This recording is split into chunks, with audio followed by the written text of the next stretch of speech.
I am Dr. Harsha Kumar HN, at present working as senior consultant nephrologist and transplant physician at Spur Super Specialty Hospital, Yeshwanthpur, Bangalore. So, first of all, I would like to thank Cipla company for giving me an opportunity to talk on this topic.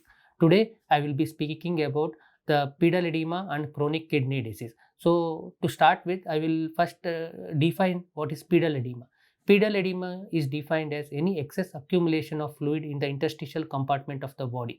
In layman language, we can just say any kind of the swelling of the lower limb, okay, which is defined by which can be easily identified by any layman by just pressing over the ankle. If there is a dip, if we feel dip and if it stays for a few seconds, then it is considered to be pitting type of edema. So, what are the causes for pedal edema? So, there are n number of causes.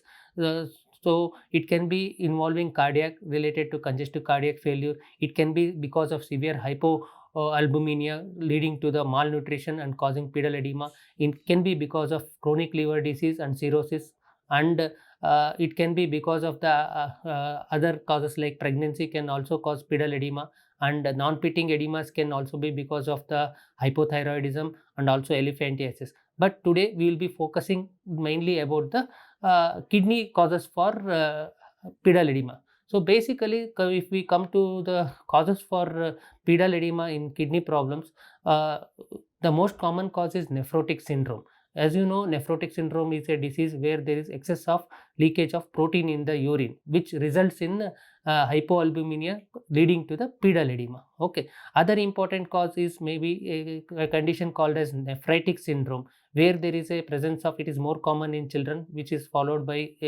any upper respiratory tract infection, or in patient with rheumatic fever post streptococcal infection. This kind of nephritic syndrome characterized by accelerated hypertension followed by sudden onset of pedal edema.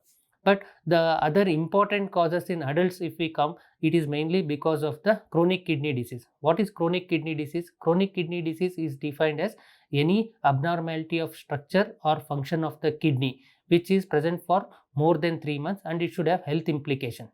So, as we know that pedal edema is one of the characteristic features of chronic kidney disease. It usually occurs when EGFR starts falling below 60 ml per minute per meter square area. Okay.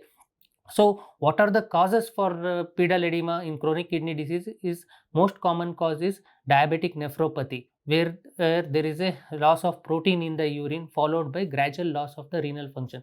Second important cause is chronic glomerulonephritis, where there is a it may be because of, there are number of causes for chronic glomerulonephritis. All of them lead to accelerated hypertension followed by a salt and fluid retention, which results in pedal edema. So, how to manage the pedal edema and what happens if this is not treated? So, pedal edema is initially occurs only when the patient sits for long time or on traveling, but when it starts increasing, it usually reduces on taking rest.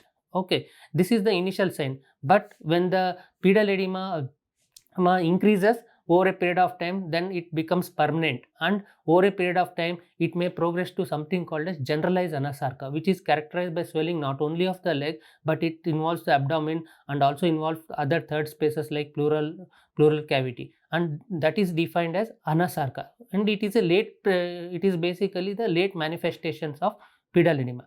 So, how to manage pedal edema? So, pedal edema management mainly includes basic like salt restriction. We should reduce the salt intake to less than 6 grams per day. And second important thing is fluid restriction. It also plays a very important role.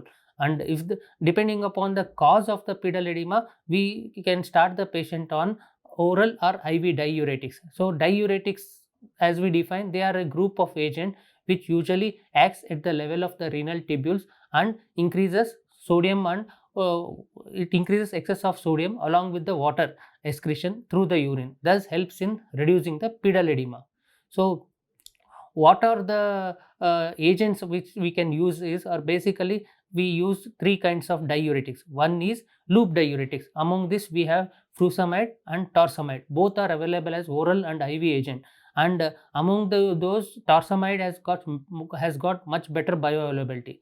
Second group of the agent which we can use as diuretics are distal diuretics, which acts as the distal column. Among these, we have something called as indapamide, metolazone. These are the drugs which usually acts. And the third kind of agent which can also act is usually potassium sparing diuretics such as amiloride, and these are the drugs that can also be used. And we also have got spironolactone, eplerenone, which can also act as a good diuretics. So how to manage the diuretics? We should start with salt restriction followed by fluid restriction. Start with a low dose of diuretics and gradually increase the dose depending upon the what kind of response we get. And if we are not getting good response with one diuretic, we can use a combination of both loop and distal diuretics. And however, there are few side effects of as such diuretics, like basically if we use the that is means like loop diuretics can cause both loop and distal diuretics can cause hyponatremia and hypokalemia, which is a common side effect. However, hyponatremia is more common with distal diuretics when compared to the loop diuretics, because as such loop diuretics promotes mainly only free water clearance.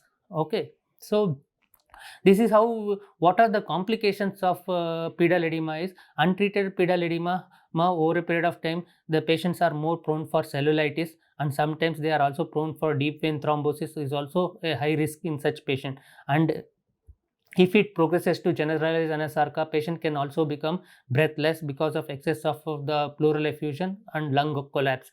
And these are the common effects of pedal edema if it is not treated.